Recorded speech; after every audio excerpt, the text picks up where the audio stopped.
시대의 구루터기가 되자라는 제목으로 함께 은혜를 나누고자 합니다. 우리가 살고 있는 지금 이 시대는 가만 생각해 보면 사는데 불편함이 없는, 뭐 있겠죠. 있지만 과거의 70년대에 비하면 그때 당시 왕보다도 100배는 더 편리하고, 동의 안 하는 것 같아요. 100배, 그럼 99배. 그때 당시 겨울에 왕이 수박 먹었을까요? 못 먹었습니다. 계절에 관계없이 모든 과일 다 먹고, 마음만 먹으면 고기 파티 열고, 이렇게 잘 입고 잘 먹고 잘 자고. 부엌 문화만 하나 봐도 대단하잖아요. 참 요즘 여자분들은요, 남자들보다 2배, 3배 감사해야 돼. 다른 것도 있지만. 그래요. 반면에 뭐 불편한 것도 있죠. 이동수단 좋고 자동화 라인 뭐 대단하지 않습니까? 지금 뭐 모든 것이 오토매틱으로 돼 있고 AI 시대라고 해서 대단합니다. 이런 편리성은 전 분야에, 삶의 전 분야에 퍼져 있습니다. 상상을 초월해. 대단해요. 그러니 날마다 감사해야 되고, 할렐루야, 불평불만하지 말고 좀. 날마다 하나님을 찬양하고, 날마다 감동하고, 언제 하려고 아멘 하려고 하는지 모르겠어요. 날마다 하나님을 찬양하는 자가 되시기를 바랍니다. 그런데 이와는 반대로 문화와 과학이 이런 굉장한 편리성을 제공하는, 과학이 발달한, 문화가 발달한 나라일수록 행복지수는 낮다. 행복지수가 낮아요. 왜 그럴까? 그렇게 편리하게 사는데 그들은 자동차 없습니다. 자전거도 없습니다. 재산도 없어요. 그런데 그렇게 행복해. 맑은 물 한 모금도 잘 못 마시는 나라가 수두룩합니다. 그런데 행복해. 질병에 시달리고 그렇게 참 우리가 생각할 비참한 삶을 사는데 행복해. 행복지수가 높아. 왜 그렇다고 생각하세요? 과학이 발달하고 문명이 발달하면 발달할수록 사람들은 자기중심이 됩니다. 틀림없습니다. 그리고 그 마음에는 교만이 싹트기 시작합니다. 그런 태도와 자세는 다른 사람과의 교제가 원활하지 않습니다. 삐걱거리기 시작하고 단절되기 시작하죠. 왜? 나만 잘 되면 되니까. 기다림과 배려가 사라지고 용서와 사랑이라는 그 용어 자체가 무색할 만큼 점점 삭막해지는 사회를 만듭니다. 행복할 리가 없죠.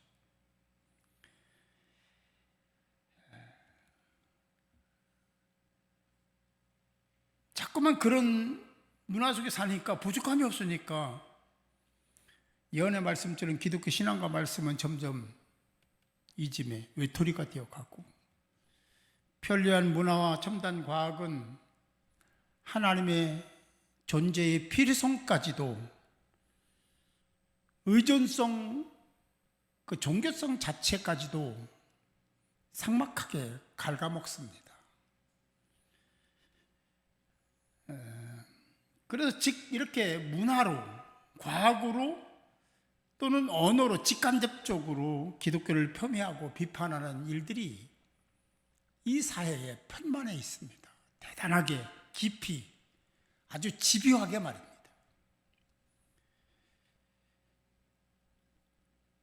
한마디로 이 사회는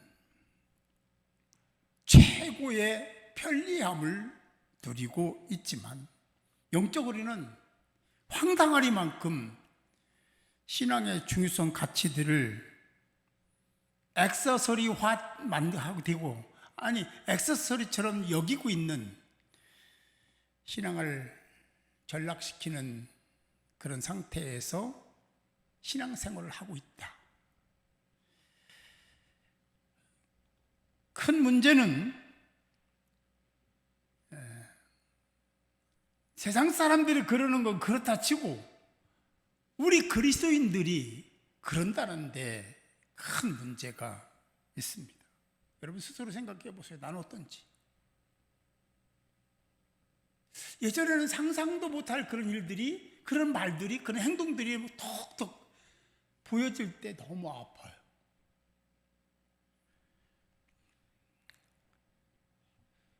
그렇게 되는 만큼 하나님과의 관계, 형제 자매의 관계는 형식화되고 있다.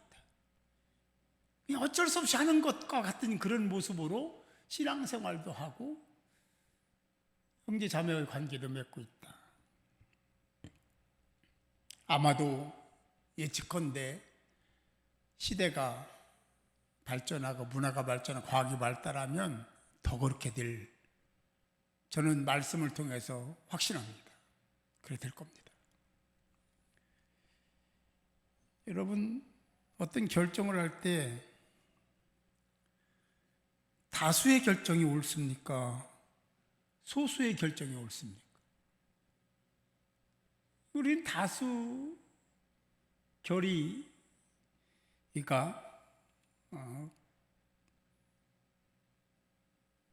보편적인 의회주의에서 취하고 있는 제도니까 다수 결의 원칙이 관례화된 사회에서 살고 있다라고 보는 것이 맞죠. 그렇다면 다수의 의견이 옳은 것입니까? 여러분 어떻게 생각하세요? 여러분 잘 아시겠지만 다수의 의견이 옳지 않을 수도 있다는 걸 늘 느낄 겁니다. 힘의 논리, 인간의 욕망을 따라 추구하는 방향성이 옳지 않을 때가 참 많거든요. 얼마든지 다수를 만들 수 있고 소수의 의견을 무시할 수 있는 사회가 지금 사회입니다. 자, 성경으로 돌아가 봅시다. 하나님은 홍수로 심판을 하셨습니다. 세상의 죄로 만연해서 결국 하나님이 기다리고 참다가 물로 심판을 했어요. 모든 것을 다 쓸어버리셨습니다. 그리고 노아와 그의 가족 8명만 살아남았죠. 왜? 도무지 이해할 수 없는 명령을 따라서 정말 해서는 안 된 그 시대의 그런 문화 속에서 도무지 이해가 안 돼요. 왜? 홍수는 고사하고 비도 잘 못 본 그런 시대에 노아의 방주를 지으라고 하니까 이게 말이 안 되잖아요. 그럼에도 불구하고 순종한 그들에게 하나님은 그렇게 기회를 주셔서 거룩한 씨가 되게 하셨습니다. 그들은 다수입니까? 소수입니까? 소수죠. 바벨탑 사건이 있었습니다. 바벨탑은 참 뒤돌아가면, 지금 이 시대에 뒤돌아보면, 우리 신앙인으로 뒤돌아보면 참 안타깝죠. 그들이 쌓은 바벨탑은 하나님처럼 높아지고자 하는 마음이 그들을 그렇게 만들었어요. 그건 다른 말로 하면 교만함 때문이었습니다. 그래서 하나님은 한 사람을 세우시죠. 그 이후에 여러분들이 잘 아시는 믿음의 조상 아브라함입니다. 하나님은 그에게 거룩한 씨의 계보를 허락하셨습니다. 그리고 이삭과 야곱과 요셉으로 이어지는 계보가 만들어지죠. 하나님은 하나님이 찾으신 한 사람으로 세계를 이끌어 오셨습니다. 성경에는 그런 상황들이 부지기수입니다. 모세와 여호수아, 다윗과 엘리야, 엘리사도, 바울도, 예수님도 그런 분이셨죠. 하나님의 나라 그 역사는 이렇게 한 사람 혹은 소수의 사람들에 의해서 이루어졌고 이루어왔습니다. 하나님은 그들을 가르쳐 남은 자 혹은 그루터기라고 부르셨습니다.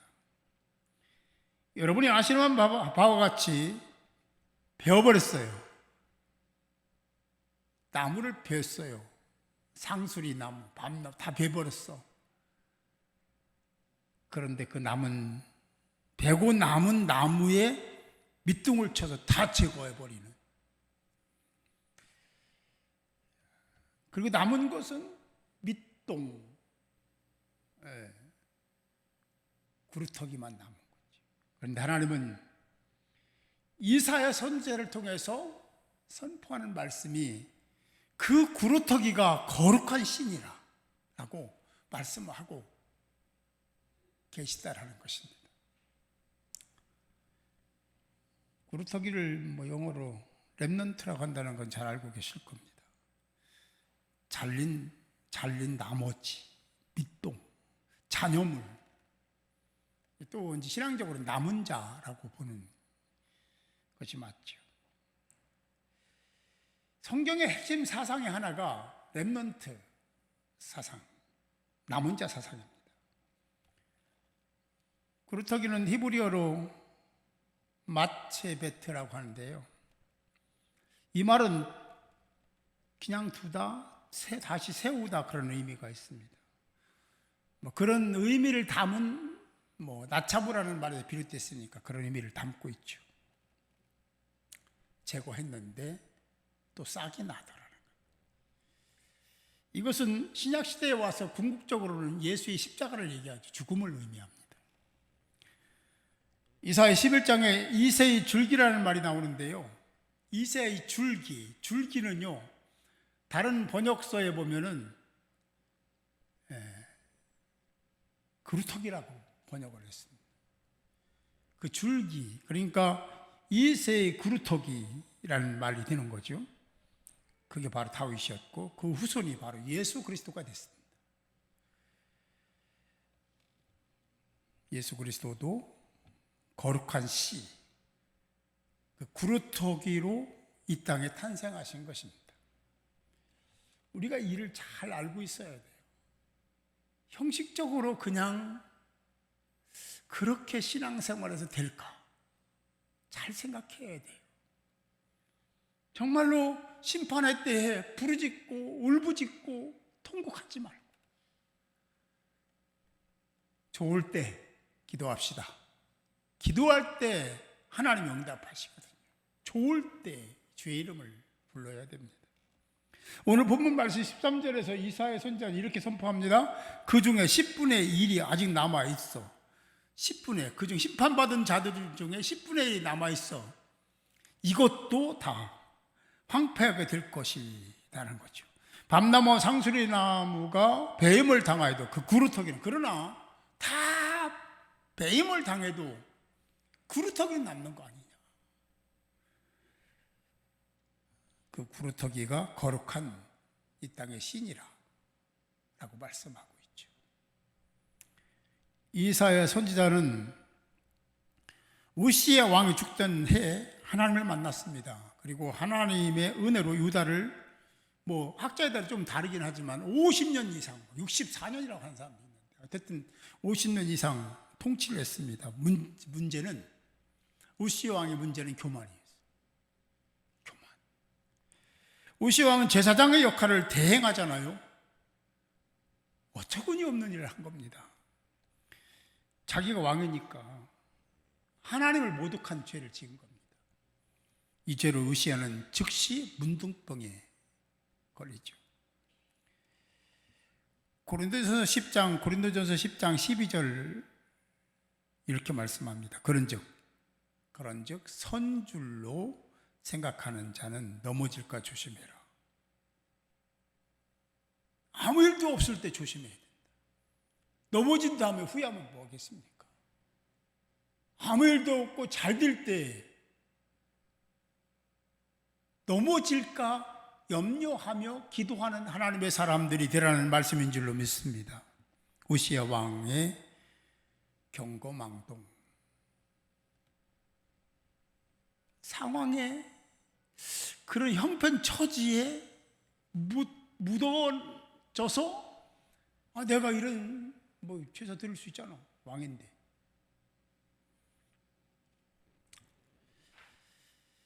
이사야는 스랍들을 통해서 거룩한 체험을 했습니다.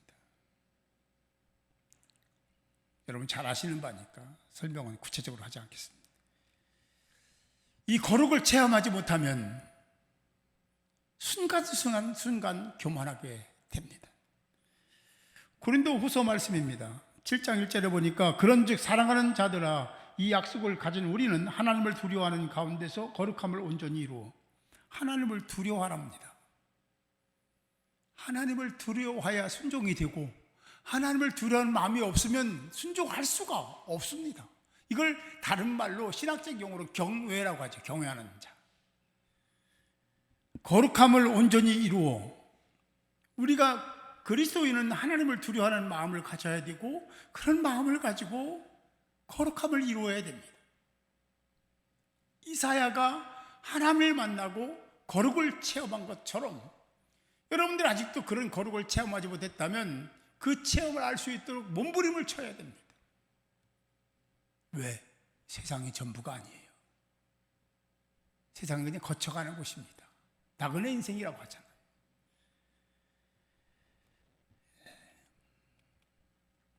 육과 영과 온갖 더러운 곳에서 자신을 깨끗하게 하라. 하나님 앞에서 우리가 무엇을 하든지 해야 된다. 할렐루야, 할렐루야. 이거 시대가 그러니까요, 아무리 외쳐도, 하나님 말씀을 외쳐도 그 말씀을 깊이 진정성 있게 받는 사람이 자꾸만 줄어들고 있다라는 거예요.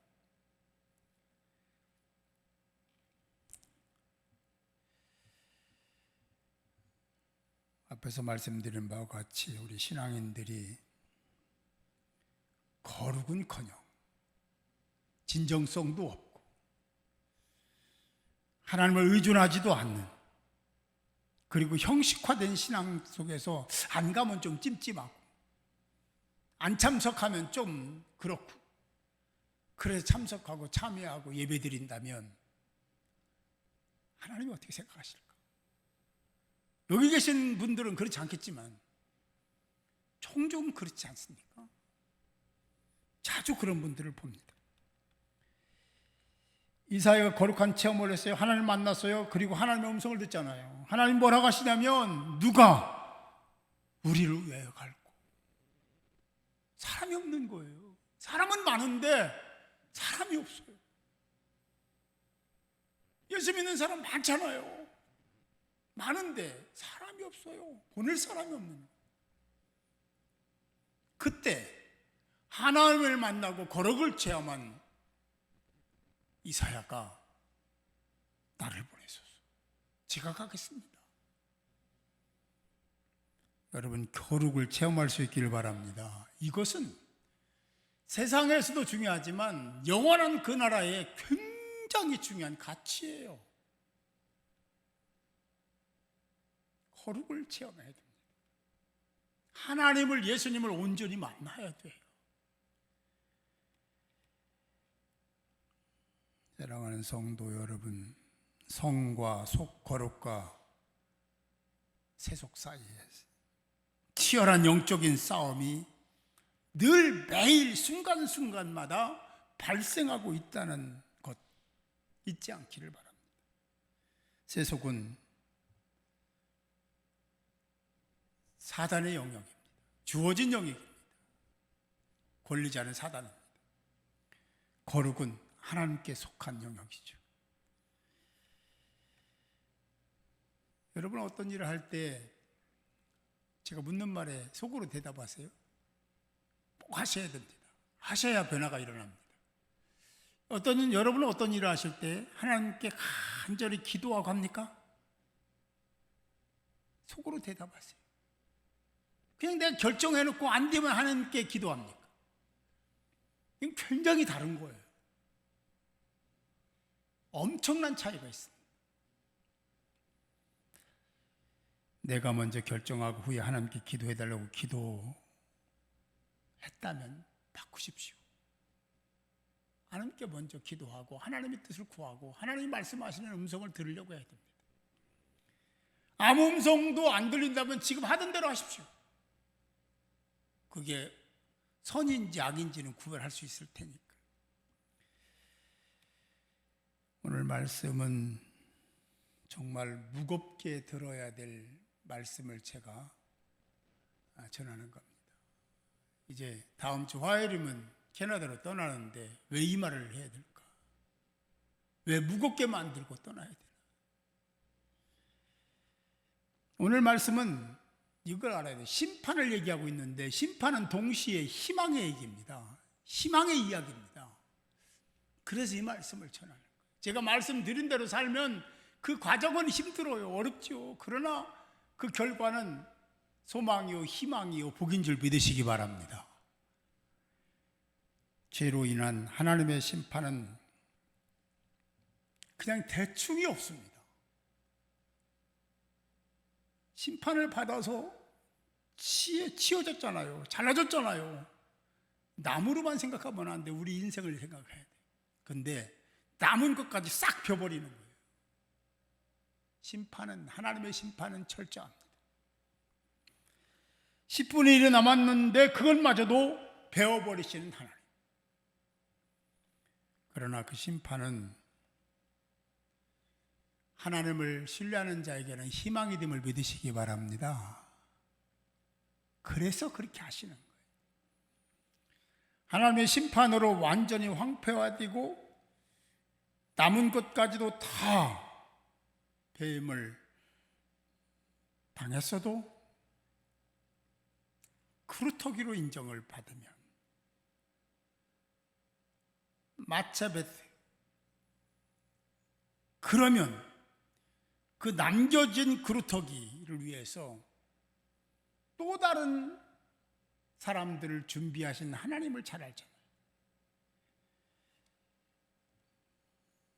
사랑하는 성도 여러분,